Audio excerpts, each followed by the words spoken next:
Halo semua, saya ingin membahas ulang komik Martial Peak. Cerita ini sudah saya baca sampai tamat. Cuma ceritanya itu panjang sekali. Jadi di sini saya ingin merangkum cerita biar kita tahu seperti apa keseruannya. Namun sebelum membicarakan komik ini, saya ingin mengucapkan terima kasih kepada sahabat semua yang keren dan kocak abis. Pokoknya mantap buat kalian semua. Jadi, mohon masukannya lagi. Apakah komik ini akan dilanjutkan atau tidak? Kita mulai saja. Diceritakan, seorang anak yang bernama Yang Kai. Dia adalah tokoh utama dalam komik ini. Yang Kai ini adalah seorang anak yang pantang menyerah. Saat ini, dia adalah seorang murid di Pavilion Hagghaven yang sudah berlatih selama 3 tahun. Namun dia baru mencapai tingkat 3 body tempering. Karena hal itu dia pun dihina dan diremehkan oleh teman-temannya. Dibandingkan dengan teman-temannya, mereka sudah lulus dari Pavilion Hagghaven. Untuk mencukupi kehidupan dan pelatihannya, Yang Kai hanya bisa melakukan pekerjaan bersih-bersih di Pavilion Hagghaven. Di sana juga ada aturan, di mana para murid boleh saling bertarung. Dengan syarat, lawannya juga setuju. Yang Kai ini menjadi sasaran dari murid lain yang ada di sana. Ketika dua murid saling bertarung, poin yang dikeluarkan oleh akademi setiap bulannya akan diambil oleh sang pemenang. Begitu hari berganti, banyak murid berkumpul ingin menantang Yang Kai. Karena dia dianggap sebagai murid percobaan yang terlemah. Seperti biasa, untuk memilih siapa yang akan menjadi lawannya, Yang Kai menggunakan sapu lidi yang dia lempar. Siapapun yang ditunjuk oleh sapu lidi, maka dia akan menjadi lawannya. Diinformasikan, tingkat murid di Pavilion Hagghaven dibagi menjadi 5. Dari murid inti, murid elit, murid lower beast, murid biasa, dan yang terlemah adalah murid percobaan. Kembali ke cerita. Yang menjadi lawan Yang Kai adalah murid yang bernama Shao Dingjun, seorang murid biasa. Pertarungan di antara mereka berdua dimulai. Yang Kai yang memiliki perbedaan kekuatan, dia memanfaatkan teknik yang dia miliki sebaik mungkin. Namun dengan perbedaan kekuatan di antara mereka berdua, Yang Kai pun kalah.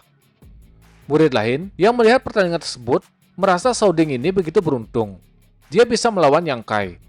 Namun berbeda dengan Shao Ding, dia mengetahui kalau Yang Kai ini memiliki bakat, dia bisa memanfaatkan beberapa teknik menjadi lebih bermanfaat untuk melawan musuh. Namun, Yang Kai yang dikira sudah kalah, dia pun kembali berdiri menyerang Shao Ding. Kegigihan yang dimiliki Yang Kai sangatlah kuat. Selama masih bisa berdiri, dia tidak akan menyerah. Merasakan musuhnya yang begitu gila dalam pertarungan, Shao Ding memutuskan untuk membuat Yang Kai pingsan. Di atas pohon, ada seorang murid wanita. Dia adalah petugas khusus yang disebut dengan Dark Hell. Dia bertugas mencatat setiap pertarungan di Pavilion Hagghaven. Dalam catatan tersebut, Yang Kai dikalahkan terus-menerus, yang membuat murid Dark Hell begitu terkejut.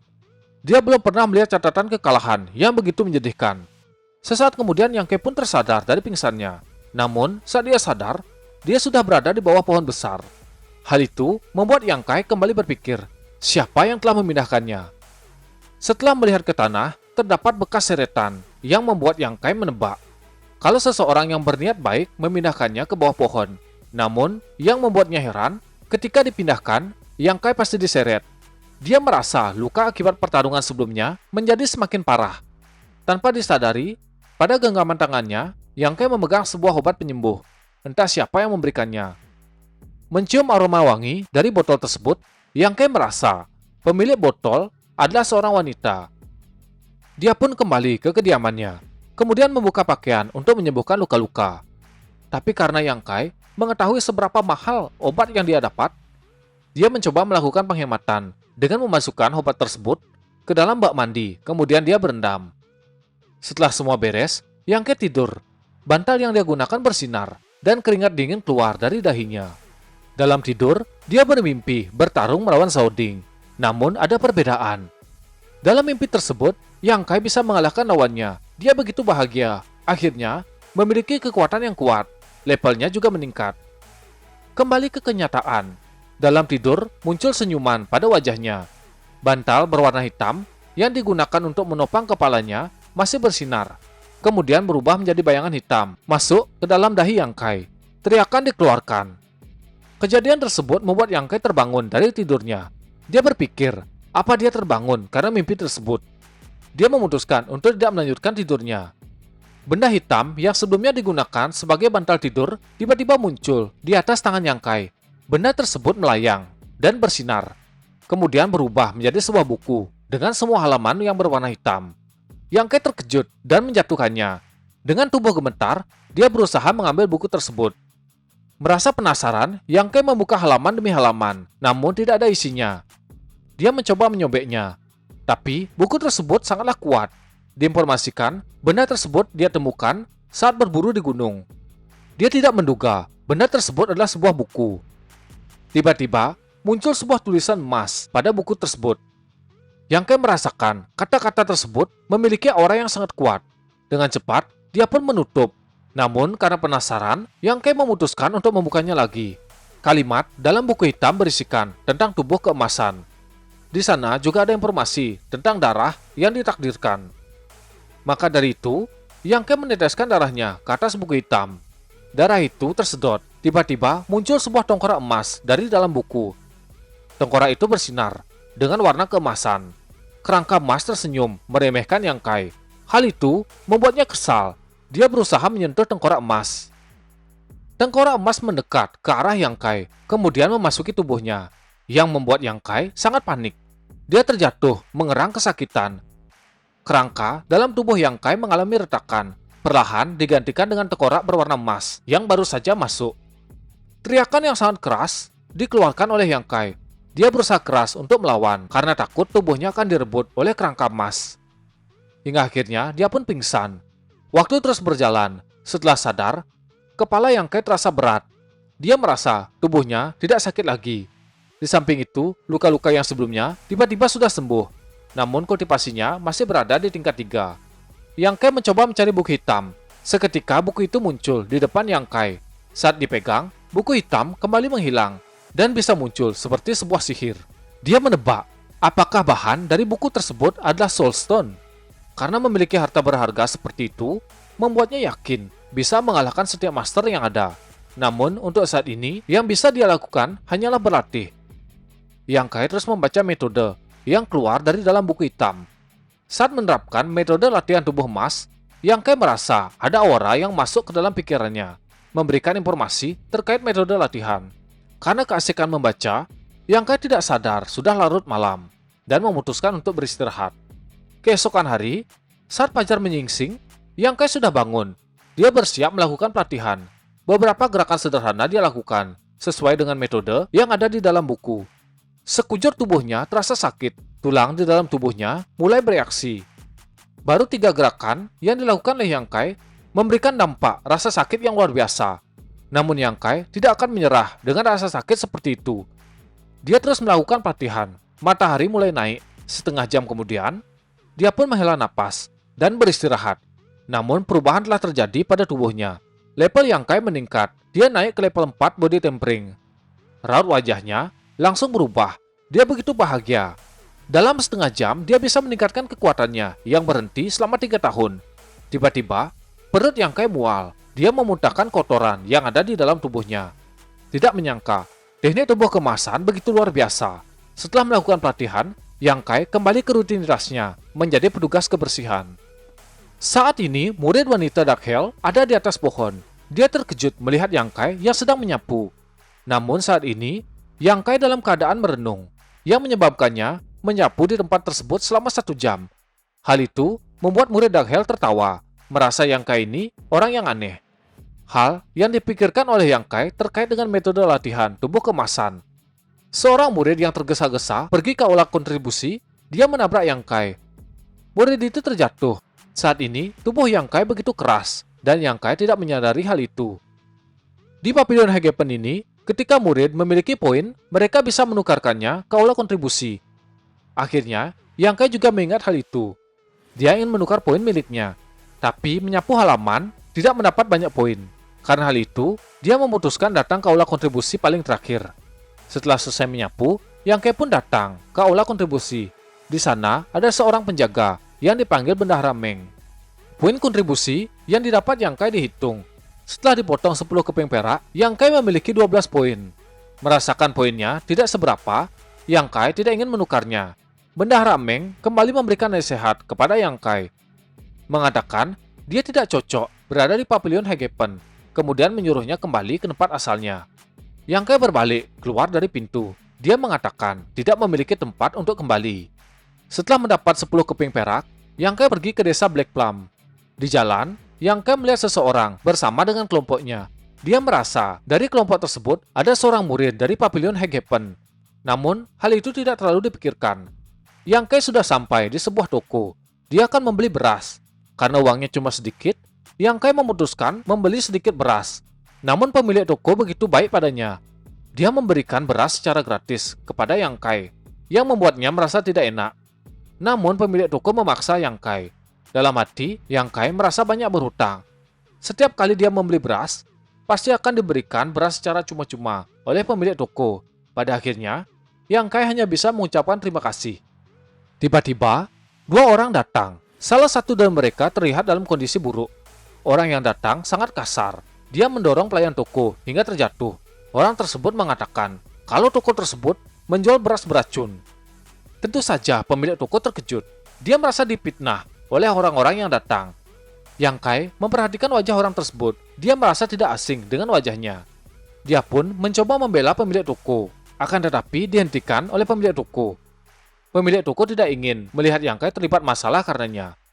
Tuduhan terus dilemparkan kepada pemilik toko. Pemilik toko menawarkan ganti rugi, namun niat baiknya tidak diterima. Tiba-tiba seorang pemuda muncul yang dilihat oleh Yang Kai ketika dia berjalan menuju toko beras, yang membuatnya berpikir pasti ada konspirasi di balik kejadian tersebut. Orang yang marah-marah saling melirik dengan murid Pavilion Hegepen. Sepertinya dia memberikan kode. Melihat hal itu, Yang Kai kembali mengingat kejadian sebelumnya. Murid itu mengatakan orang tersebut memang terkena racun yang cukup parah. Orang yang marah-marah kembali berteriak. Setelah mendengar perkataan murid tersebut, Yang Kai bertanya ke pemilik toko, apa dia ada menyinggung seseorang belakangan ini? Pemilik toko mengatakan kalau dia tidak pernah menyinggung siapapun. Hal itu dirasa aneh oleh Yang Kai. Dia kembali memutar otaknya. Tiba-tiba, murid dari Pavilion Hegepen itu menyerang orang yang terkena racun. Seketika, orang tersebut langsung menghindar, yang menyebabkan orang-orang mengetahui kalau orang yang terkena racun tersebut berbohong. Yang Kai mulai memberikan beberapa tebakan. Murid tersebut beradu argumen, mengatakan orang yang terkena racun telah menipu toko beras. Namun Yang Kai sudah mengetahui niat dari murid tersebut ingin menjadi seorang pahlawan. Kedua penipu itu pun pergi. Yang Kai tidak ingin melepaskannya. Dia berteriak memberikan provokasi kepada orang-orang yang ada di sana, mengatakan penipu seperti itu dapat menyebabkan seseorang kehilangan penghasilan mereka. Wajah kedua penipu itu mulai memucat. Begitu juga dengan murid dari Pavilion Hegepen.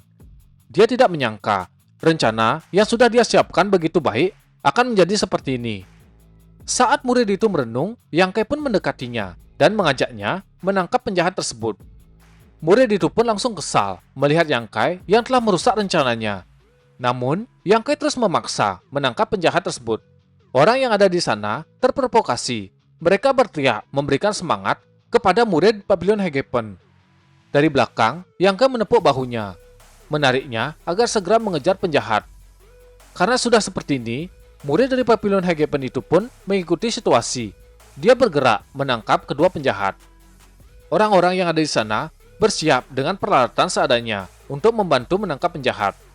Serangan pun dilepaskan kepada para penjahat, yang menyebabkan mereka babak belur. Di lain sisi, wajah murid dari Pavilion Hegepen pucat. Kedua penjahat itu merangkak dan berusaha memanggil nama murid tersebut, namun buru-buru dihentikan olehnya. Yang Kai yang sudah mengetahui skenario itu, dia pun tertawa. Melihat penjahat sudah ditangkap, Yang Kai kembali memprovokasi warga untuk membunuh penjahat tersebut. Melihat hal itu, murid dari Pavilion Hegepen yang dipanggil Su, dia pun berkata kalau Yang Kai terlalu berlebihan. Yang Kai kembali mengatakan bagaimana dampak jika fitnah seperti itu kembali terjadi. Lalu bertanya, kenapa murid Su membela kedua penjahat? Apakah dia takut menegakkan keadilan demi warga desa? Yang Kai terus memprovokasinya. Dia benar-benar tidak menyangka hal yang dia rencanakan benar-benar hancur seperti ini. Murid yang dipanggil Su pun maju, mendekat ke kedua penjahat. Dia tidak memiliki pilihan lain. Seketika, kedua penjahat itu berkata ke murid Su, mengatakan apa yang sebenarnya terjadi. Jadi, murid Su ini sudah bekerja sama, berpura-pura menjadi pahlawan untuk mengesankan putri bosnya. Murid Su ini bernama Sumu. Sumu dan kedua penjahat tersebut saling berdebat. Kedua penjahat itu membongkar kejahatan yang dilakukan Sumu, yang menyebabkan Yang Kai terkejut. Ternyata itu alasannya. Yang Kai juga terkejut. Kalau hal itu berhasil, kedua orang tersebut akan dibayar 50 perak. Itu adalah nilai yang cukup banyak bagi Yang Kai. Setelah mengetahui kejadian sebenarnya, para warga desa mulai memberikan penghinaan kepada Sumu. Sumu melirik Yang Kai. Dia memendam dendamnya kepada Yang Kai, memberikannya ancaman kalau Yang Kai ini hanyalah murid percobaan. Dengan penuh kekesalan, Sumu pergi meninggalkan tempat tersebut. Kedua penjahat juga menghilang. Setelah mengambil beras dan berpamitan, Yang Kai kembali ke kediamannya. Sesaat kemudian, Yang Kai sudah sampai di kediamannya. Dia merasa senang karena mendapat banyak beras dari pemilik toko. Dia merasa tidak perlu khawatir dengan makanan selama bulan ini. Yang Kai sempat berpikir, begitu dia sampai di kediamannya, Sumu akan datang untuk membalas dendam. Tapi hal itu tidak terjadi. Yang Kai pun beristirahat. Keesokan harinya, dia bangun pagi-pagi, kemudian berlatih metode tubuh kemasan. Dalam metode tersebut, Yang Kai hanya dapat berlatih di pagi hari, saat langit mulai terang dan matahari belum muncul. Kurang lebih, dia hanya bisa berlatih selama setengah jam dalam sehari. Yang Kai mulai berpikir apa yang harus dia lakukan untuk mempercepat peningkatan kekuatannya. Dia mengingat buku hitam. Dalam baris ketiga buku hitam, muncul sebuah benda. Benda tersebut adalah tempat pembakaran dupa. Jika Yang Kai memiliki herbal yang bisa dibakar, aroma yang keluar dapat membantunya dalam pelatihan. Dan herbal yang dibutuhkan adalah bunga roh 3 daun dan rumput terlarang. Namun harga dari herbal tersebut cukup mahal, yang membuat Yang Kai kembali berpikir. Satu-satunya cara mendapatkan herbal tersebut dengan mencarinya ke Gunung Blackwind. Keesokan hari, pagi-pagi Yang Kai sudah memulai pelatihan, kemudian menyapu aula kontribusi. Tiba-tiba, Bendahara Meng memberikan sebuah buku yang berisikan informasi herbal dan khasiatnya. Setelah itu, Yang Kai mengajukan izin selama 3 hari untuk pergi ke Gunung Blackwind. Setelah membaca buku herbal, dia mendapat informasi terkait tanaman herbal. Tanaman pertama yang dia dapat di Gunung Blackwind adalah herbal gigi tajam. Yang Kai terus berjalan, mencari tanaman untuk membantu pelatihannya. Setelah mencari seharian, Yang Kai menemukan rumput terlarang, dan hari pun sudah sore. Yang Kai membuka bekal sambil beristirahat. Keesokan hari seperti biasa, dia pun terbangun, kemudian melakukan pelatihan. Setelah itu, lanjut mencari herbal. Yang Kai terus berjalan. Dalam perjalanan, dia menemukan sebuah asap dan mencari sumber api tersebut. Yang Kai berpikir, pasti ada seseorang di pegunungan Blackwind.